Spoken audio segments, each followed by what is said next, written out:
Good day, everyone. This is Raymond Sermonch Española of Surigao del Norte State University. In this video, I'm going to share with you various psychological perspectives on the understanding of the nature of self. Previously, we explored different philosophical and sociological perspectives, and now we borrow viewpoints, we borrow theories from the field of psychology, and let's see how psychology understands or frames the nature of self. As a beginner, to introduce, no? Let's ask these questions. How do you think psychological theories might explain the self differently? No, differently from philosophical and sociological theories. Second, can you think of an instance where your behavior was influenced by external factors? For example, rewards given by your teachers, parents, or friends, or even punishments, no? So for example, was there ever a time when you don't feel like coming to school because your teacher humiliated you in class, no? Or you don't feel like following orders of your parents because your parents didn't give something that you want, no? Third, how do you think your upbringing and social environment have shaped your personality and self-concept? Now, as a map, these are the topics that we will cover in this lecture video. First, we will have the psychodynamic perspective of Sigmund Freud, and then behaviorist perspectives of Ivan Pavlov and Skinner, cognitive perspectives of Jean Piaget and Vygotsky, Albert Bandura social cognitive perspective, humanistic perspectives of Carl Rogers and Abraham Maslow, and finally by Richard Ryan and Edward Deci's self-determination theory, or the organismic dialectical perspective. So yeah, this is the map essentially, so that you won't be confused. Know that both Pavlov and Skinner, they're both behaviorists. Piaget and Vygotsky, they're both cognitivists, and Rogers and Maslow, they're both humanist psychologists. So let's begin our exploration of the psychological perspectives with Sigmund Freud's psychodynamic perspective. So here, as you can see, that the psychodynamic perspective is a perspective in psychology that emphasizes the role of the unconscious mind, which was something that was unexplored in the past, no? Because there were efforts to understand certain maladies, kaning mga mental disorders before, and then wala sila explanation na ay mga explanation before na kung na ay let's say depression, no? Or let's say generally if someone was suffering from a mental disorder, some people would offer an explanation and they would blame bad spirits possessing the person. But it became there was a point in the history of humanity where Sigmund Freud came in and offered his unique perspective of the self. And he said that whenever there are problems, whenever the person has issues with the self, it can be tied to, it can be because of some issues um, regarding his or her unconscious mind, no? Unsa di ay ning unconscious mind? According to Sigmund Freud, our human mind has actually 3 levels. Ang kaning conscious mind, this is where our awareness is. Unsay thoughts nimo karon, unsay feelings nimo karon, unsay perceptions nimo karon, no? Which is the here and now, unsay imong consciousness. The preconscious level of mind contains all the information that you could potentially bring into conscious awareness. As you can see in the image, this includes memories, which again can be readily recalled, can be readily remembered, no? Back to your conscious mind. Okay. Also, for example, when you take a quiz, take an exam, no? You try to recall, you try to remember with effort using clues, certain information that you learned in the past. So, asa di ay ni na information nakastore, according to Sigmund Freud, in the preconscious mind. Okay? So, in short, our memory. Now, this is the most intriguing part, the unconscious mind. According to Sigmund Freud, naatay unconscious mind nga ang sulod ani, these are not readily available sa conscious mind. Dili siya dali-dali ma-recall sa unconscious mind. This is a reservoir of dark feelings or ugly emotions, fears, violent motives, immoral urges, irrational wishes, unacceptable sexual desires, selfish needs, shameful experiences. Again, these are outside our consciousness, but maskin wala siya sa unconsciousness, ingon ni Sigmund Freud, these thoughts, these mental processes influence our present behavior, influence our present emotion. Okay? And in fact, ingon niya, may ga-influence sa atong behavior gyud, no?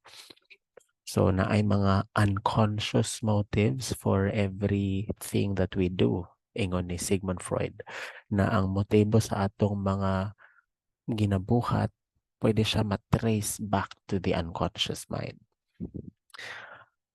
Further, Sigmund Freud divided the mind into three fundamental parts. Murag ingon siya na ay three provinces of the mind, no? Na atay gitawag nga id, ego, and superego. Id is the part of your brain, part of your mind, no? Which operates on the pleasure principle, seeking immediate gratification of desires. And take note, this is entirely unconscious. As you can see in the figure, no, in the image, the id is naa submerged, naadto sa ilayom. Siya ang part sa atong mind daw na murag mo dikta na you want this, you want that, mga selfish desires, mga shameful experiences, mga unacceptable sexual urges na si id ang author ana. Okay? So iyang gusto pleasure, pleasure. Na kay kwarta kinahanglan budgeton, si id mauna ang moingon sa atong brain nga sige gasto sa palit ng iced coffee and so on. Okay? Second, the ego operates on the reality principle. As you can see, naa siya sa preconscious. So, naa siya access both sa conscious mind and unconscious mind. And reality principle ang iyang gina-fulfill because ang iyang job, siya ang part of the mind that aims to satisfy the id's desires in a socially acceptable manner. Okay? So, murag si Jay mediator. So, if your id wants to do some sexual advances sa isa ka person, let's say crush. So, si ego ang mo manage ana. Unsa man na nimo pag fulfill na wish or desire in a manner na dili sawaing, in a manner that is acceptable in the community, no? Again, that's ego. And then lastly, we have superego. Superego incorporates the values and morals of society and serves as an internal moral compass. This part of the mind is judging us. Okay? Mauni ang part sa atong mind na murag sila konsensya. It strives for perfection, which can provide us feelings of pride kung successful ang pag-manage ni ego, and or guilt, no? If nagpatuman ng gusto si, let's say na napatujangan si id na wala siya masagdan ni ego. Okay? So, karon ang dynamics ng aning tulo ka provinces of mind, id, ego, superego, is essentially the reason for our everyday behavior.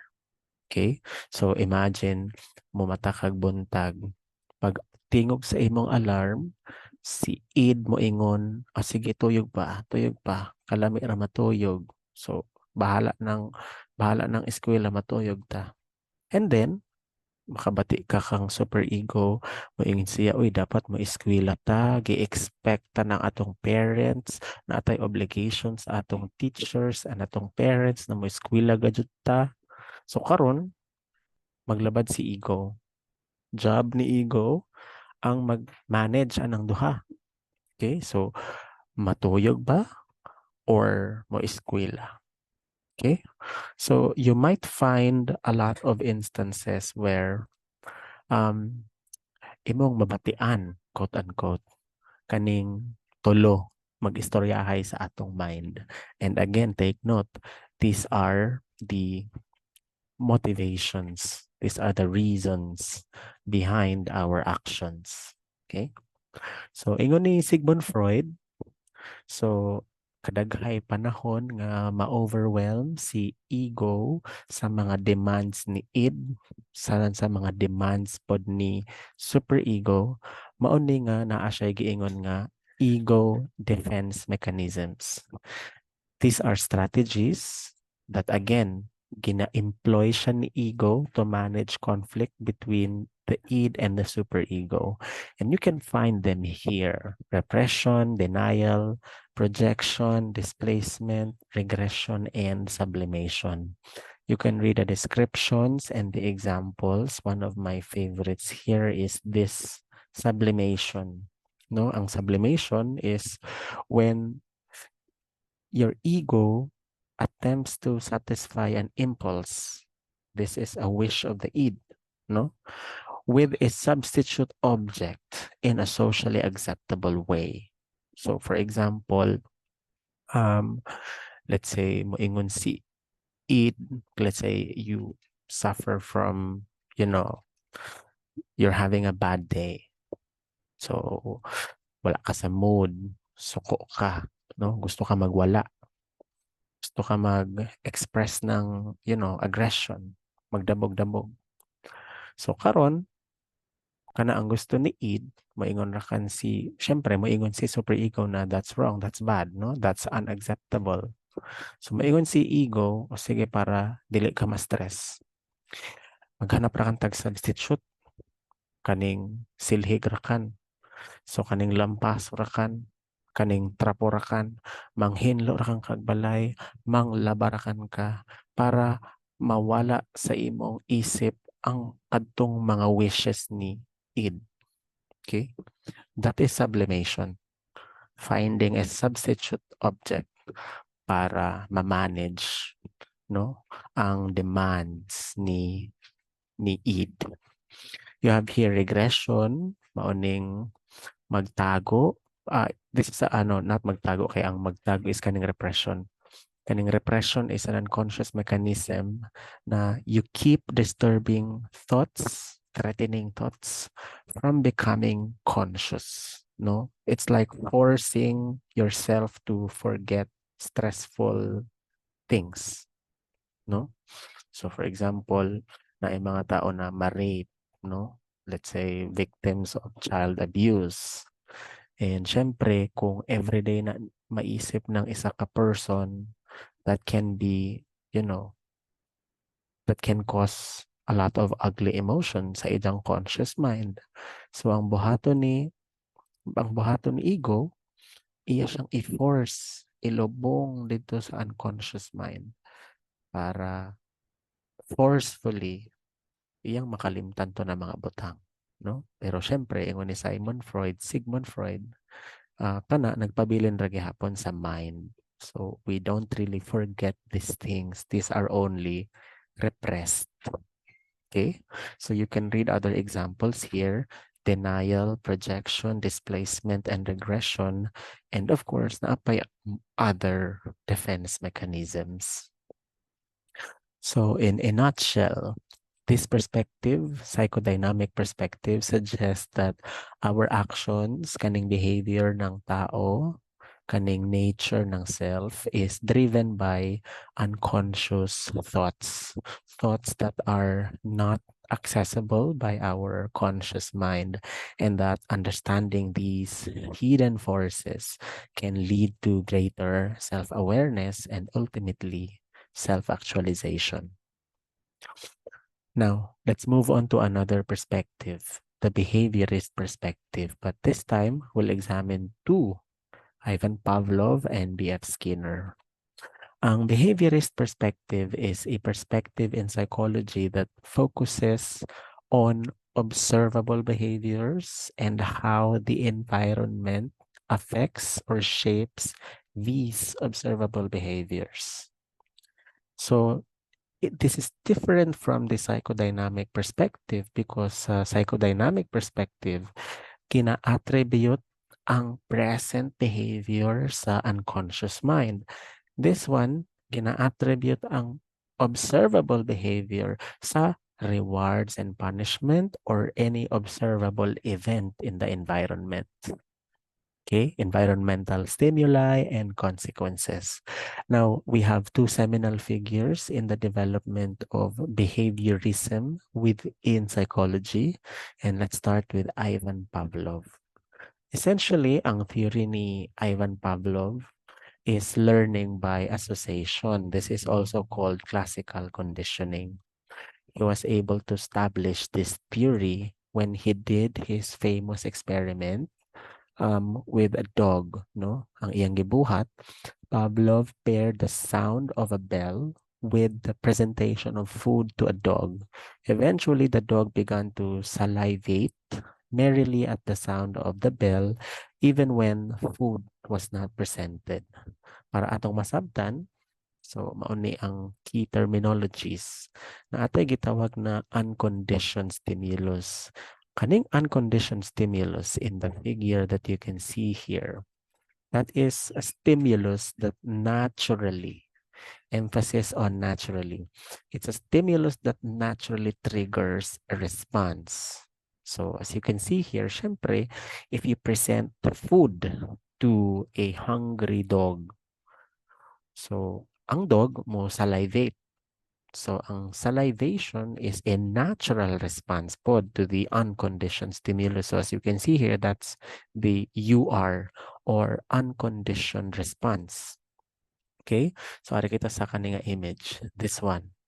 No? So, when we present food to a hungry dog, so naturally, ang dog maglaway, mag-salivate. Okay?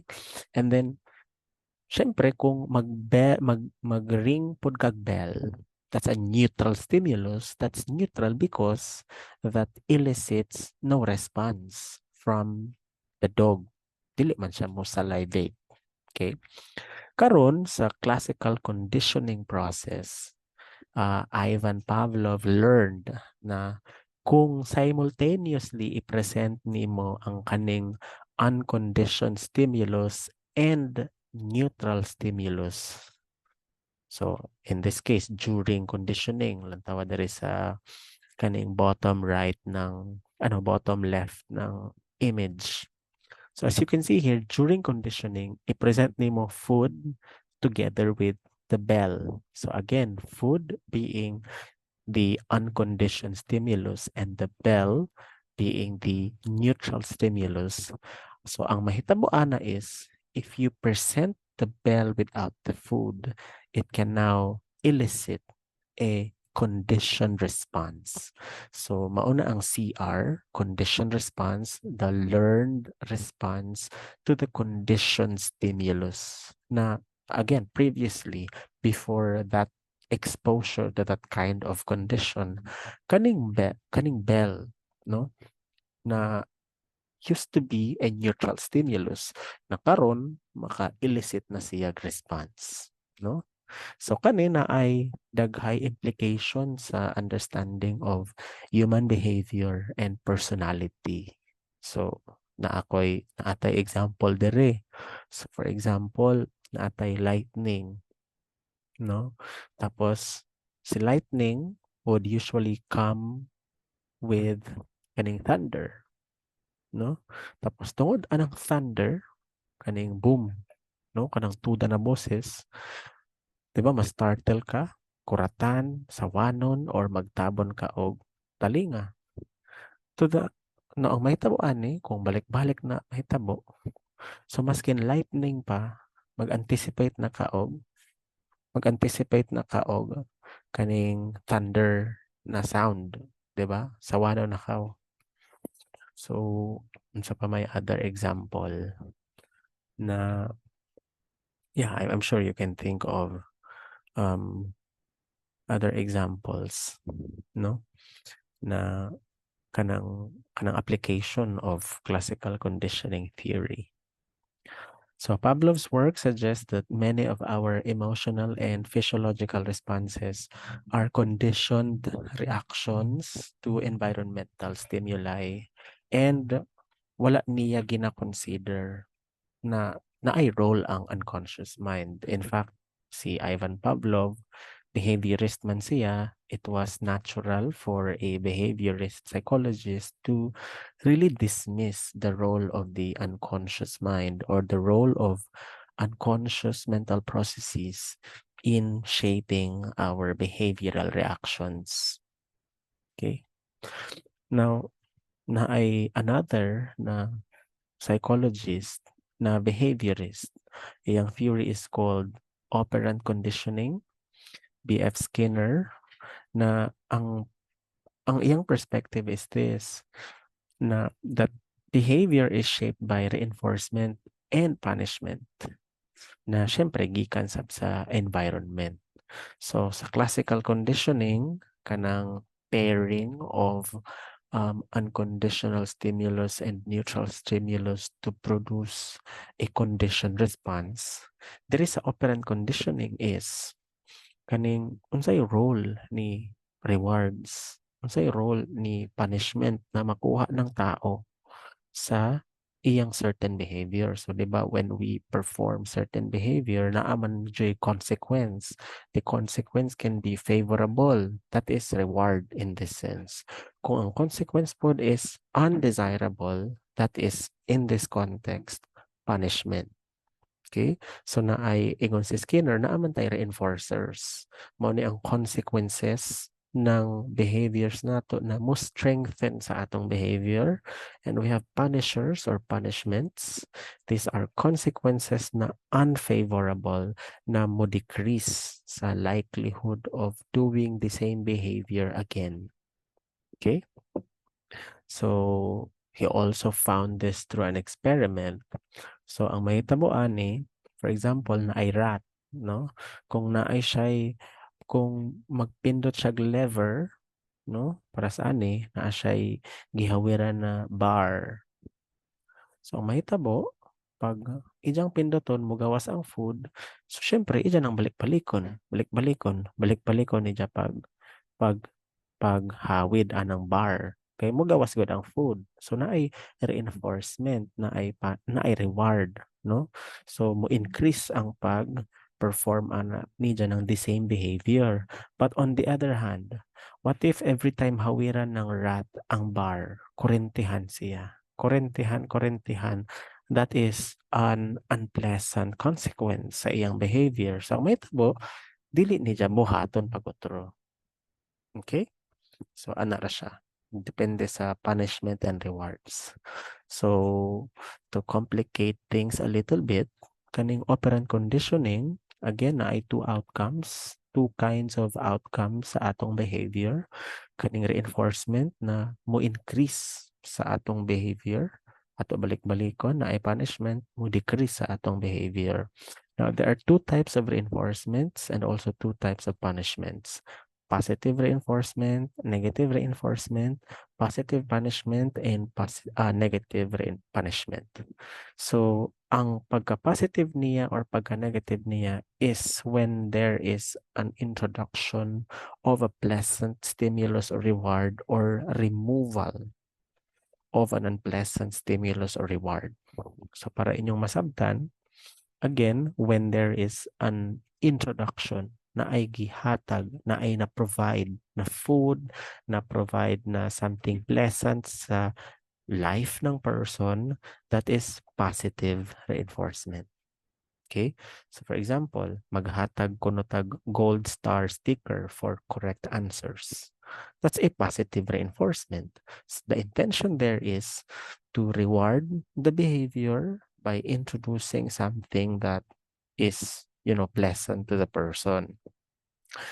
On the other hand, kaning negative reinforcement. Negative siya because you remove an unfavorable stimulus to increase behavior. So for example, turning off a loud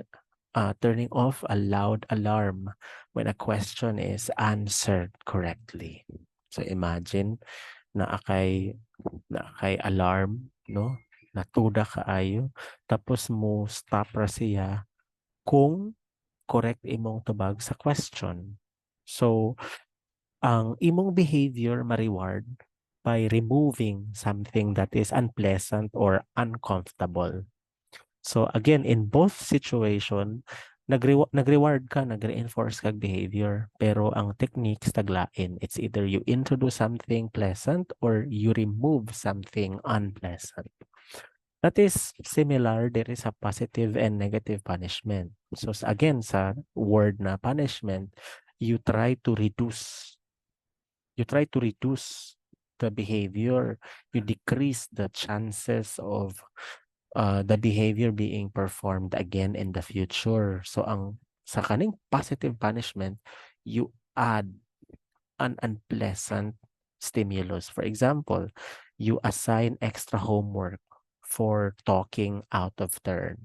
So kanang mga tabian sa klase, 'di ba sa una tagaan ng additional na assignment, pahinloon ng room, palampasuhon or tagaan ng mas lisod na trabahoon compared sa inyong classmates. So in that sense, mahimo siyang positive kay nag-add man, gitagaan man ng something unpleasant para mapunish. Okay? On the other hand, kaning negative punishment, you remove a favorable stimulus para mapunish ang tao. Okay? So again, the word negative is you remove something. So in this case, because punishment man siya, you remove something nice, you remove something good, you remove something favorable para mapunish ang person. So let's say, confiscating a cell phone for using it during class. No? So that's essentially it. Operant conditioning perspective ni B.F. Skinner. So here is another figure para makita niyo positive reinforcement, you add stimulus, positive punishment, you add aversive stimulus, no? Kaning negative reinforcement, you remove aversive stimulus, and negative punishment, you remove pleasant stimulus. Skinner's theory suggests that much of human behavior, including aspects of the self, can be understood in terms of responses to environmental stimuli. For example, matong rewards and punishments. Okay?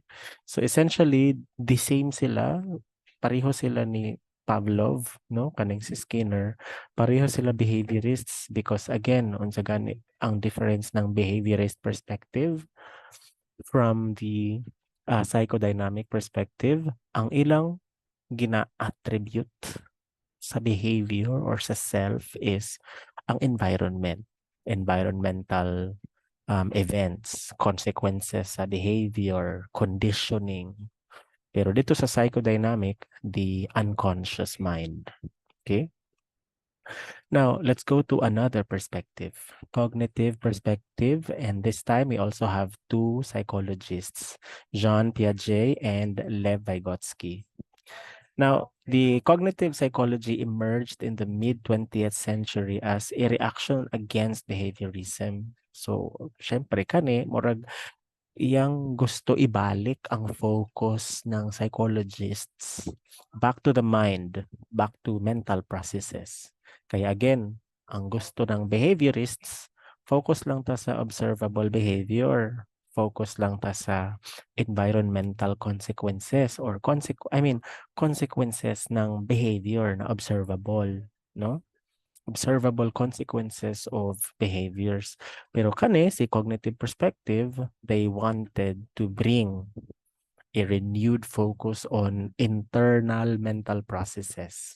So essentially, kaning perspective examines how we process information, how we understand, how we think, how we remember, and how we learn. Unsay role ng memory, unsay role ng attention, unsay role ng, kaning adaptation, assimilation through the mind, no? We have two influential figures within cognitive psychology, and these are Jean Piaget and Lev Vygotsky. So kaning si Jean Piaget, his main assumption is that ang kaning mental process ng tao ga-develop through a series of stages. Each stage is characterized by distinct cognitive abilities. Okay? So essentially, mao ning gitawag iyang theory nga cognitive developmental theory. Okay? Kay ang understanding sa una, diretso na ang tao or ang bata kung mabutaan, dapat kaya na niya mo process ng information pareho sa adults. But no, it was John Piaget who made people understand na there were stages in the development of our capacity to think and understand. Okay? So particularly ingon siya, we go through 4 stages. Na gitawag na sensory motor, first 2 years of life. And then pre-operational stage from 2 to 7. Mao ni ang atong elementary school years. Preschool, sorry. Preschool. And then concrete operational stage, mao ni atong elementary school age. Most of our years sa atong elementary school na ata diha na stage. And then sa formal operational stage, kanang grade 6 pataas, no? So, kanang kada stages na ay distinct na mga characteristics and you can read them here. So for example, sa sensory motor stage, unsa may kaya buhaton ng mga infants. They only learn through sensory experiences and motor actions. So limited to here and now experiences ra. So they just process or they just react to what they feel, what they perceive, what they see, no? What they hear. Okay, again, sensory experiences man. So kung mainitan, so na ay response, na ay motor action. So mao na kitawag nga sensory motor. Motor meaning behavior. So ang behavior nagdepende sa senses. That is 0 to 2. Okay? So pwede ma-equate ini sa behaviorist perspective na ay action kung na ay makita, na ay ma-feel, na ay ma-perceive, na ay ma-sense. Okay? On the other hand, kaning pre-operational stage, the use of symbols and language atong preschool years, diri na case, preschool children are now capable of performing certain behaviors not entirely because of sensory experiences, but because they're able to use symbols and language. So you see, there's a difference there. na mo interact kita atong behavior nagdepende sa pag-process ng different symbols, pag-process ng language. So because preschool children are already capable of understanding basic symbols used in communication, diha ma-perform ang behavior. So again, diri naglahi ang behaviorist and cognitivist. Okay? Kaya again, sa behaviorist, behavior is because of certain stimuli, no? Mga consequences ng behavior unsay mga senses. Pero dire, ingon ni Jean Piaget, as early as 2 to 7 years of age, we are capable of doing something, responding to our environment because we're able to use symbols and language. Further, there is a concrete operational stage. Logical thought emerges but is limited to concrete objects. So in this case, kaya na nato mo perform ang mga elementary school children. They're capable of performing logical problem solving na mga exercises. Pero naay limitations.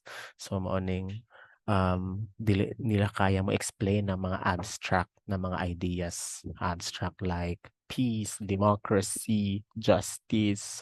So later, mo acquire ang mga bata ng capability to understand things na dili makita, maoning abstract reasoning pag-abot nila sa formal operational stage. Okay? So essentially, Piaget's theory provides a framework for understanding how cognitive abilities evolve over time and how these cognitive abilities shape us in our manner of interacting with the world.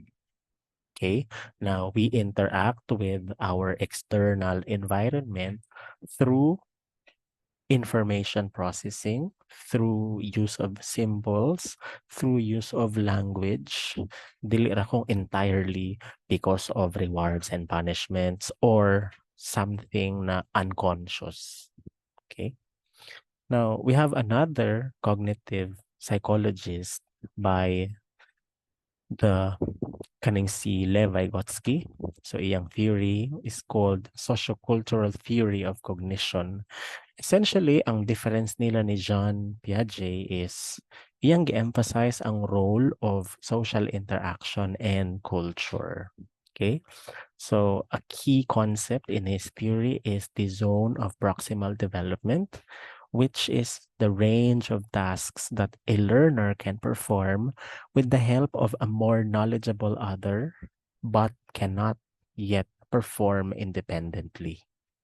Okay? So, essentially, naakuno tay mga skills, motor skills or behaviors, actions, no?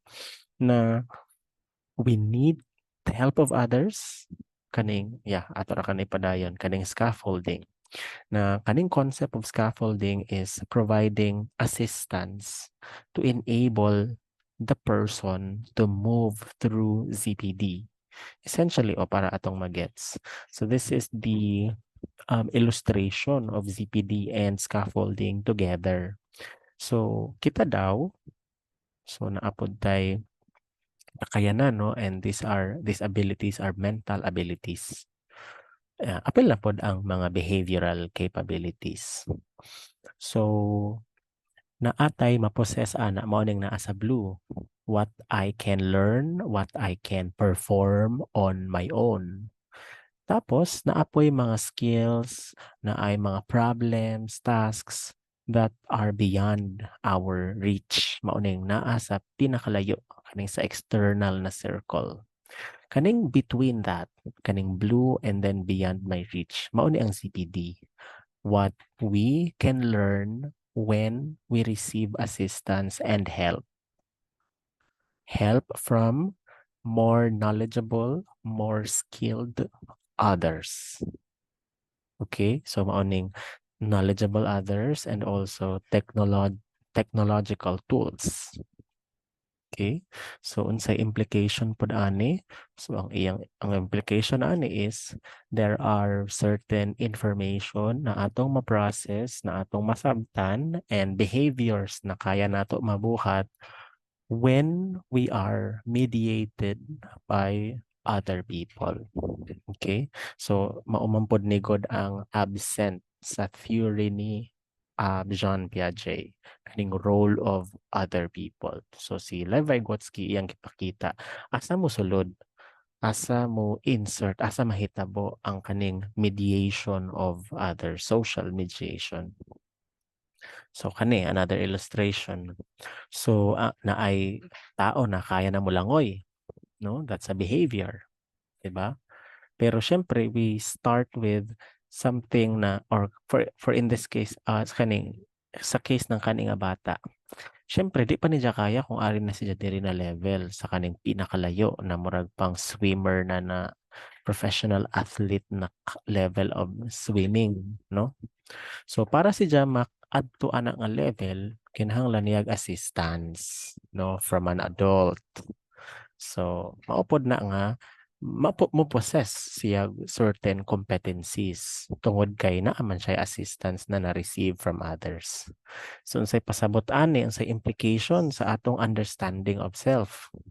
So this suggests that when we develop our capacities to understand and perform certain behaviors, it is deeply embedded in social contexts. That is, we don't develop, we don't learn all by ourselves, but we learn, we acquire skills through the help of other people. Okay? So here's a comparison of the two cognitivists. So si Jean Piaget and Lev Vygotsky. So again, ang focus ni Jean Piaget, individual cognitive stages, while si Lev Vygotsky, kaning cognitive development within social contexts, within kaning cultural contexts. So si Jean Piaget, language, ang role ng language is it's a result of cognitive development, pero for Lev Vygotsky, it's a tool for cognitive development na through language, we are able to communicate with others na maoy maghatag sa ato ng opportunity na mo learn from them. And then, yeah, you can read this further. Now, this time, let's go to social cognitive perspective ni Albert Bandura. So, kaning si Albert Bandura introduced a paradigm shift in psychology by integrating both behaviorism and cognitive psychology. Maupod ni ang naka-unique. Kay if you are monitoring the flow of information sa kaning lecture video, again, nagsugod ta sa unconscious mind ni Sigmund Freud. Tapos ingon ng behaviorist, focus lang ta sa rewards and punishments and classical conditioning. Dili taan ang mga unconscious mind. Tapos karon ingon ni cognitive psychologist, dili pod mao na moingon ratag focus lang ta sa observable consequences of behaviors like punishments and rewards. Ingon ni Albert Bandura, we integrate them together kay naamampod sila role kaning behaviorist perspective and cognitive perspective. Okay? So this perspective posits that learning occurs in a social context and involves a dynamic interplay between the person, kung unsa ang observable niya nga behavior, consequences sa iyang behavior, and kaning environment. Okay? So later on, we'll explore that. So kaning self-efficacy is a central concept in social cognitive perspective. Self-efficacy refers to an individual's belief in their ability to execute behaviors necessary to produce performance attainments. So sa may pasabot ani, essentially ang keyword ani is belief in our ability. Mauna ang self-efficacy. So ingon ni Albert Bandura, ang behavior pod nato Ang ga-motivate ana is kita mismo ang pagtuo nato sa atong kaugalingong kakayanan. Okay?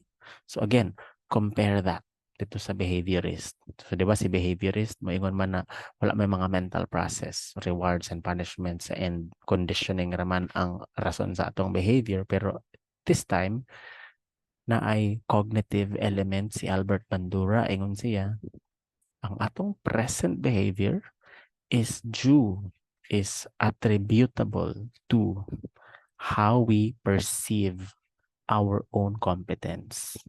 Okay? Kung kaya ba nato na buhaton nga behavior or dili.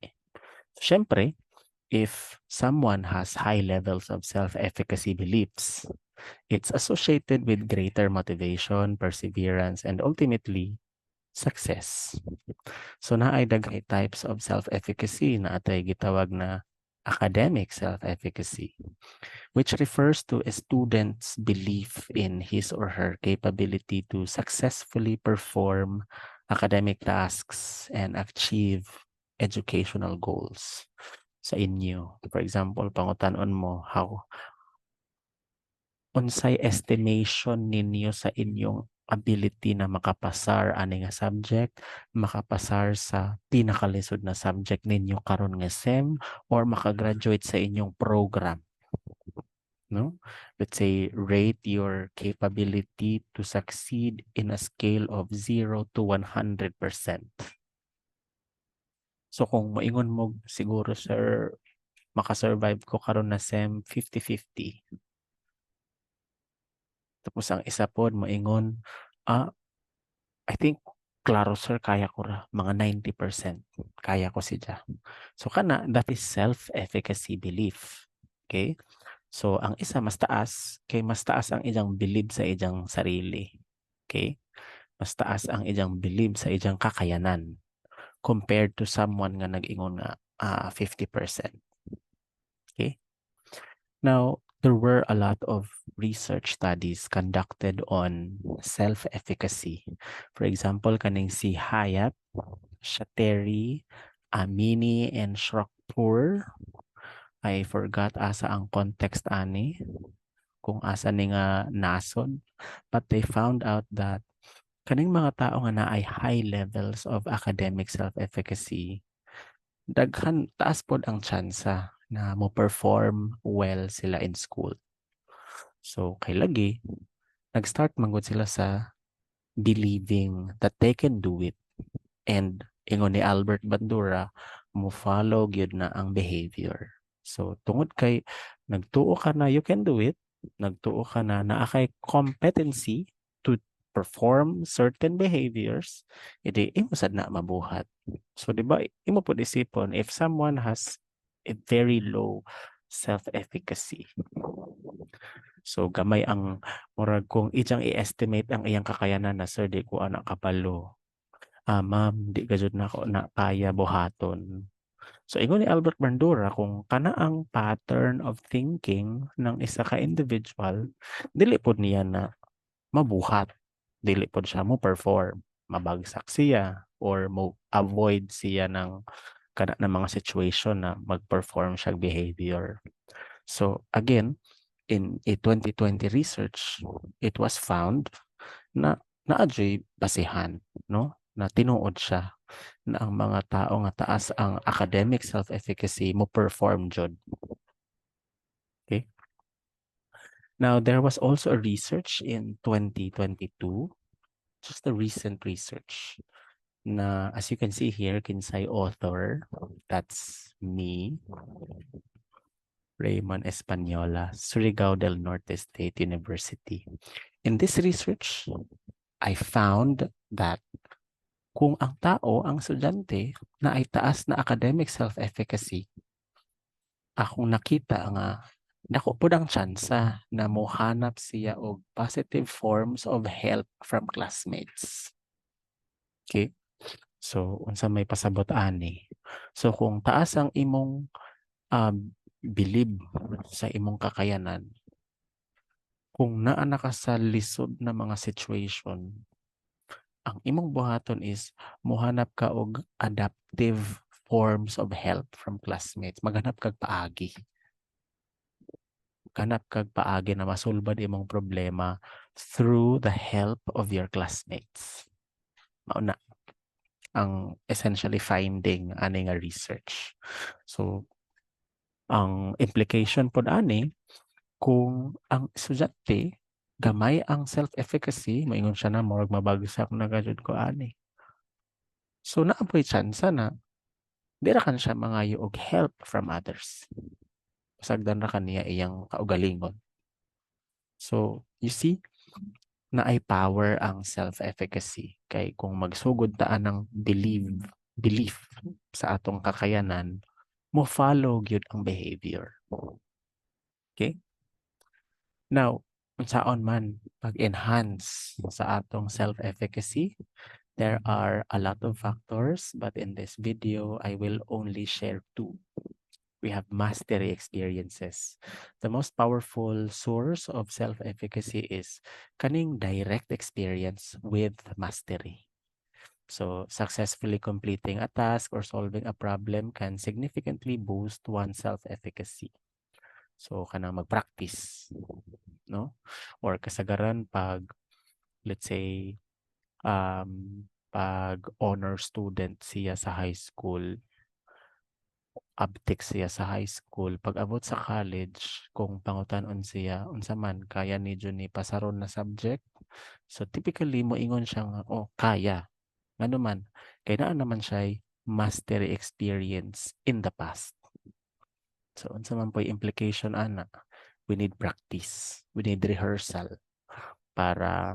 We need direct experiences with mastery. We need to experience na we can master a certain skill, no? Para ma-increase ang atong self-efficacy. And another, kaning observational learning. So Bandura emphasized the role of observational learning, also known as imitation or modeling. Na when we observe other people, especially kanang mga highly skilled na mga tao, manghimantay ka unsay ilang strategies, no? Unsay ilang mga techniques sa pag-study, ma-boost pod atong self-efficacy, maingon ta, nga naon na di ay. Mag-manage ra di ay og time. Mag-limit di ay ng cellphone, mag-limit di ay ng games. So if you can observe these things, positive adaptive behaviors from others, ingon ni Bandura, ma-enhance ang atong self-efficacy. Okay? Now, here's core element, the core of social cognitive theory ni Albert Bandura na ang gitawag niyang reciprocal determinism. This proposition suggests that ang atong personal factors, kaning mental processes, asa maning personal factors, kaning sa orange, internal competencies, cognitive, emotional, and physical competencies, and environmental influences. So, di ba, masuyod si reward, si punishments. Together with behavior, kaning actions and decisions, they influence and interact with each other bidirectionally. Okay? So, naay murag interaction na aning tulo na ang atong behavior is because of both environment, rewards, punishments, laws, and internal competencies, mental processes, motives, no, apilang unconscious. Okay? Pero syempre, kaning internal competencies, mental processes, asa man pod nigikan. Gikan ra pod ni sa environment. Gikan ra pod ni sa imong behavior nga gi-perform. And kaning environment can change depende sa unsay atong buhaton, unsay behavior na imong i-perform, and how you process information. So let's say, how you believe in your competencies. Kung kaya na nimo buhaton, you can change your environment. So for example, naa ka sa boarding house nga saba kaayo, no? Tapos taas kag self-efficacy na you feel, you think na kaya nimo pasaron ang kaninga subject. So tungod kay saba man sa imong environment, mohanap ka og paagi. Mohanap ka ng conducive environment para maka-prepare sa exam. So unsa man ang example, nag-change kag environment, nag-modify ka ng imong environment.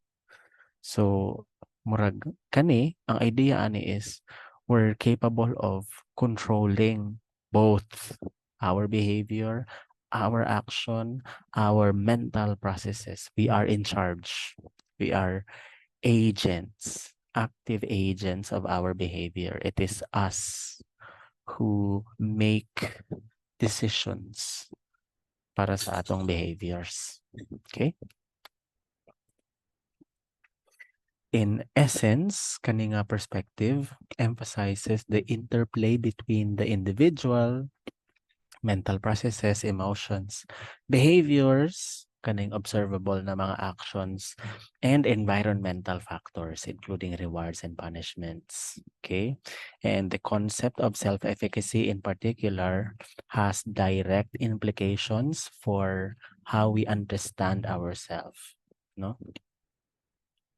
Na the emphasis also on reciprocal determinism suggests that the self is a product and a producer of social systems and experiences.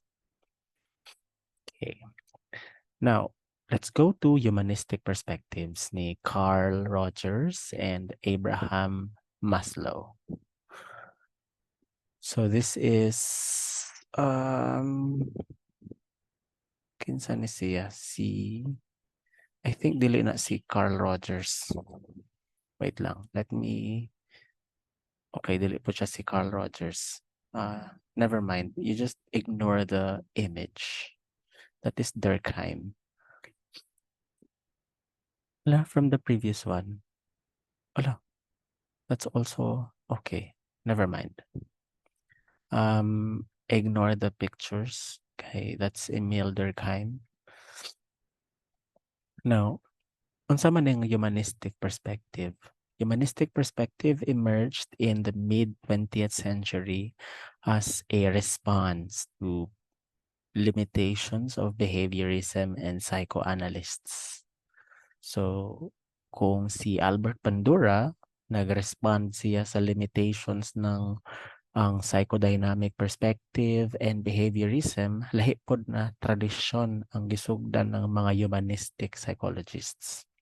This perspective focuses on our inherent goodness and our inherent capacities for growth, self-actualization, and the fulfillment of human potential.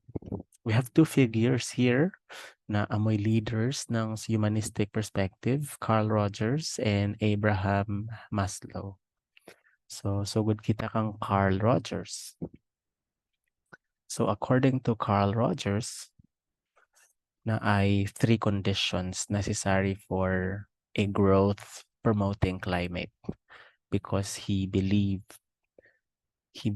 in the natural tendency for growth na we are capable of goodness, and kaning goodness kinahanglan lang siya growth promoting environment. And what are these factors or conditions para mo grow kita? First, unconditional positive regard. Acceptance and love from others regardless of how you perform, what your motives are, what your behaviors are. Ang kaso diri is walay condition, unconditional positive regard. Okay? So if this is experienced by someone, this can be, a start na mo-grow, ma-develop ang potential ng tao. Another, empathy, the ability to understand and share the feelings of another. And lastly, congruence, that is the congruence of your emotions and thoughts. Authenticity or genuineness in one's interactions. Together, kaning tulo, this can be, again, sila'y mag-set ng healthy na ground para ma-fulfill ang mga inner potentials ng isa ka tao. Okay, without this, so ang atong behavior dili jud ma-change, magpabilin kitang maladaptive, magpabilin kitang stressed, no? So actually gina-advocate pod ni Carl Rogers na sa atong mga relationships, let's say maskin sa classmates or between teachers and students or within the family sa household, ato ning i-provide empathy, congruence, and unconditional positive regard para mo grow ang tanan. Okay? Rogers also introduced the concept of self-concept. When we say self-concept, it's how you perceive yourself, no? Relative to your characteristics and values attached to those characteristics. Naatay self-image. So, kaning tulo related ni sa self-concept. How you see yourself, that's your self-image. Self-esteem, how you feel about yourself. And your ideal self, how one wishes to be. So, naay mga tao nga posible, the same sila og self-image, pero taglain sila og self-esteem. No? For example, ang ilang lantaw sa ilang kaugalingon kay bungkag sila ilong, no? Tapos dark ang ilang complexion. Ang self-esteem ng isa nga naay kana nga self-image, posible positive na I am, or posible negative, no? Kintahay ugly ko, I hate myself, kay bungkag og ilong or dark akong skin. Pero someone else might have a different self-esteem na maingon siya, ay, maskin kani akong ilong or kani akong complexion, I am appreciated, I experience unconditional positive regard, and I should feel good about myself. Okay, so mauna ang point ni Carl Rogers. When we provide these things, when we provide or when we allow people to experience these conditions for growth, unconditional positive regard, empathy, and congruence, mo grow kita, ma-reveal ang atong true nature, and that our true nature is goodness. Okay? So na ay mga swail, no, sa let's say mga deviant behaviors, matubag-tubagon sa parents, masinupakon sa teachers, dili mo submit on time, or let's say kung sa inyong mga uyab, mga cheaters and so on. Carl Rogers would say it's possible that in the past wala sila ka-experience ani. So ginatagaan sila condition para ipa-feel sa ilang love sila. When in fact, ingon ni Carl Rogers, dapat unconditional positive regard, no? Or let's say kaning congruence, na murag buutan pag-atubang, pero pagtalikod di ay kay dili. So ang congruence man is authentic dapat or genuine imong emotions. Okay? So again, if we provide these things, ang tao will experience kaning mental health and well-being, positive self-concept. Okay? So in essence, Carl Rogers suggests that the self is inherently good and oriented towards growth. Now, we are capable of goodness. Mga buutan kitang tanan, walay devil-devil na mga tao. Siguro lahi lang ilang pamatasan tungod kay, ingon ni Carl Rogers, wala nila ma-experience ang kadtong conditions for growth. Okay? Now, hari kita sa another humanistic perspective, Abraham Maslow. Abraham Maslow, another psychologist, best known for his hierarchy of needs, a motivational theory comprising 5 levels of human needs. Dire, ingon ni Abraham Maslow, kita pod, we're capable of goodness, we are capable of growth, mao ni ang pinakataas. So, lantawan ning sa hagdan, sa kaning sa ladder. The topmost level is self-actualization. Kanang self-actualization is when someone is able to realize and develop his or her true potential, and that potential is capable of changing the world, no? Capable of leadership, capable of transformation, capable of goodness, tanan positives. Mao na ang self-actualization. Kay ingon man po ni Abraham Maslow, we are positive individuals. We are capable of goodness. No? Pero syempre, dili na automatically nato maabot kay na ay obstacles sa baba. So maning obstacles, mga lower level ng needs. So we need to experience food, shelter, and warmth, physiological. We also need to experience security, good health, mao nang sa safety. And we also need to feel love and to experience being loved, no? To have connections which are authentic connections. These are love and belongingness needs. And then esteem, and you are able to feel that you are respected, that your dignity is acknowledged in your social interactions. So kung kanitanan, ma-experience ng tao, so in this case, murag 4 conditions na naka-hierarchy, we are able to actualize ourselves, ma-develop, ma-reveal, ma-express ang imong mga hidden potentials and talents. Okay?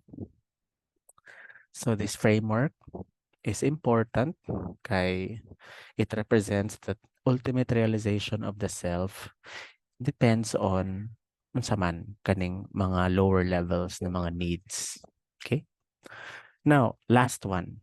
Hara kita sa organismic dialectical perspective of Ryan and Deci. Again, just ignore the picture. That is Emil Durkheim. That's not Ryan and Deci. Ryan and Deci's self-determination theory. This perspective, organismic dialectical perspective, primarily developed by psychologists Richard Ryan and Edward Deci, is rooted in SDT, self-determination theory. In essence, this theory or this perspective offers a nuanced understanding of human motivation. Kay parehas sa social cognitive theory, kaning SDT nag-integrate po siya ng various psychological traditions, including humanistic, cognitive, behavioral theories to provide a holistic view of the self. Okay? And in fact, this is my current favorite within psychology, self-determination theory. Unlike other psychological perspectives na nag-focus lang sa isa, let's say focus lang sa behavior, sa rewards, or focus lang sa unconscious mind, or focus lang sa mind, sa conscious, sa development of mind, this one, focus siya on a lot of things. Essentially, ang iyang core na assumption is every person na atay tagtawag na psychological needs, natural, innate psychological needs.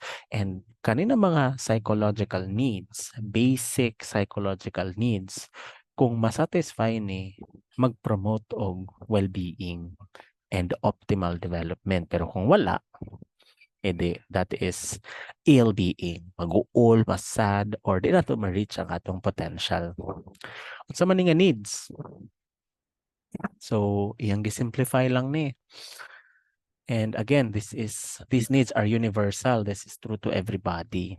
That is relatedness, our need to feel connected to others, autonomy, our need to have freedom of choice, and lastly, competence, our need to master the world around us. So kung naani tanan, naaning tulo, we become happy, we become satisfied, we are able to pursue our ambitions in life.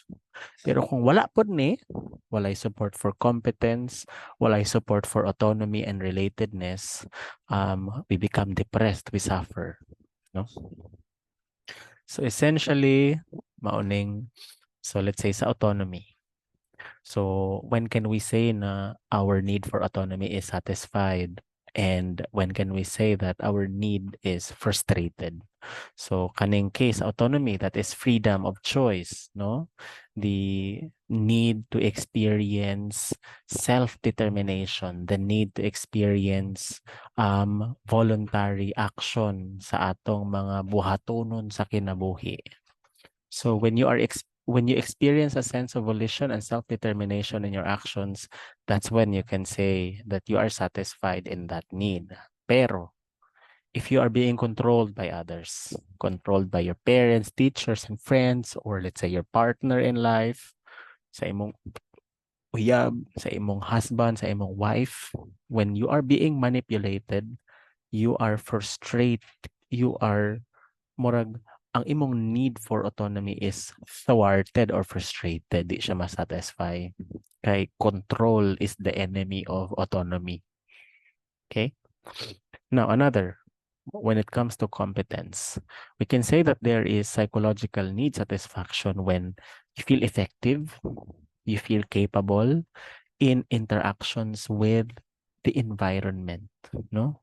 When you have that sense of self-efficacy, na you can do these things because you also possess the right levels of competencies. But you are thwarted or frustrated in that particular need for competence when you feel ineffective, you feel inadequate, and you feel like you are a failure, no?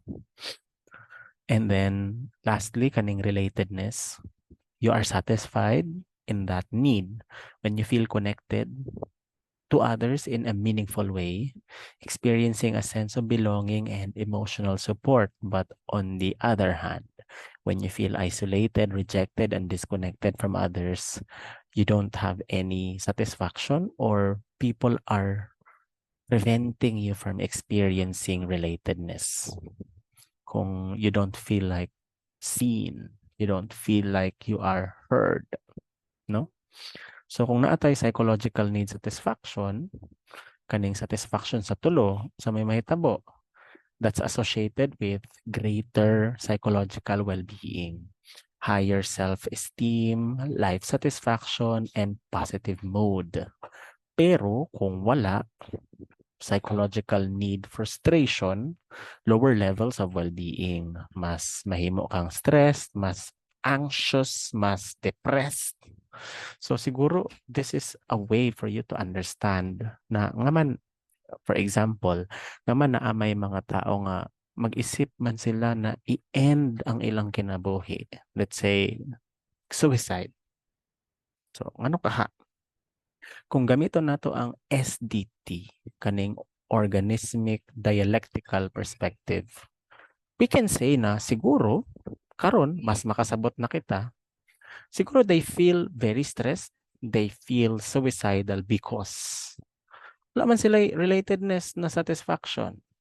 They don't feel connected at all. Walay tao nga concern for them. Or yes, naa sila'y existing relationships sa certain family members but not in meaningful ways. Remember, unsa ning relatedness when you feel connected to others in a meaningful way. So kanang ma-feel nimo na important ka.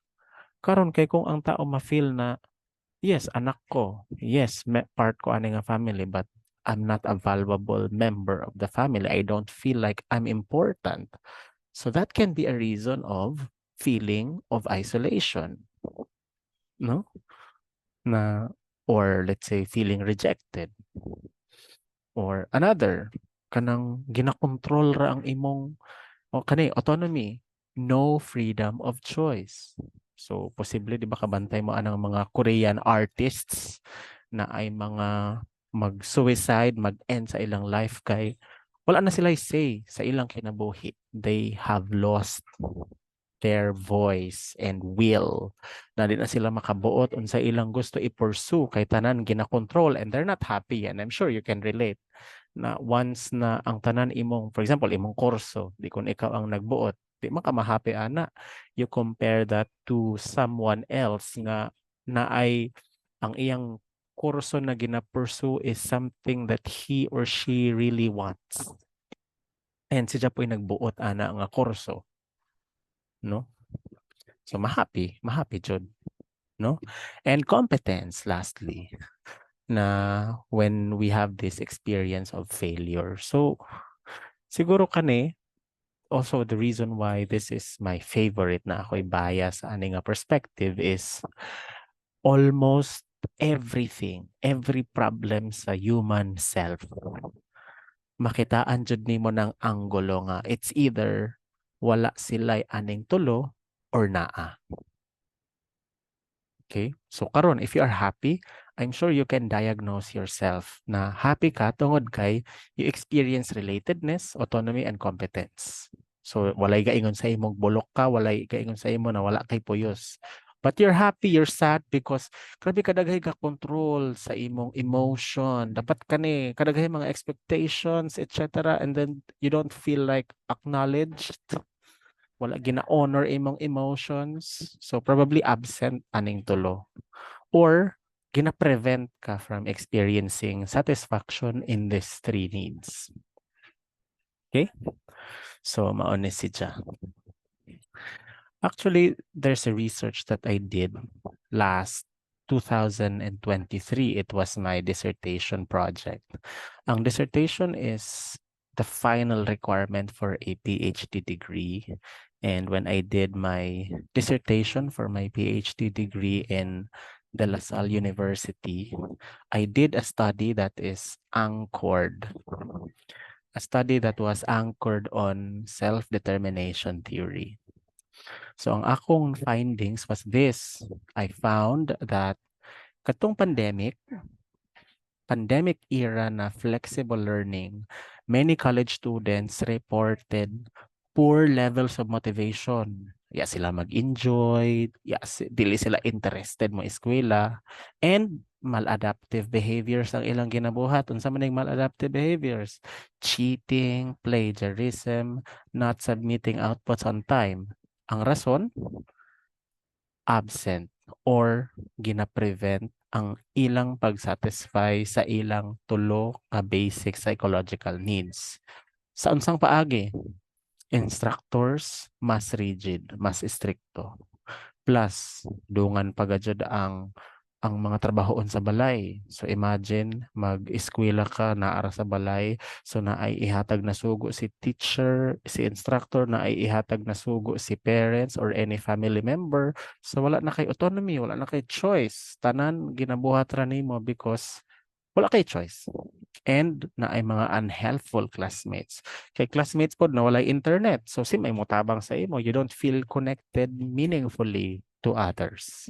So mauna nga ga-fail daw tung pandemic era flexible learning. So in summary, kaning organismic dialectical perspective offers a comprehensive framework for understanding the complexities of the self within a social context. Now, it suggests that the fulfillment of basic psychological needs, crucial jud siya. Dapat present jud ning tulo para masuportaan nato ang growth and wellness ng kada isa. So kung mahimo kitang mo prevent kita ana from someone to experience competence, relatedness, and autonomy, edi syempre ma-prevent pod nato ang ilang natural tendencies towards self-actualization. Okay? So that's it. What are our takeaways here? That the nature of self is multifaceted, daghay factors. Also, na ay dynamic interplay of external and internal factors. Dili ra kung puro ra internal, dili ra kung puro within the self, apil pod ang social, no? Ang external. Naapoy role ang cognitive development and self-efficacy, ang atong belief sa atong kakayanan, and motivation and psychological needs. So mautong 3 psychological needs.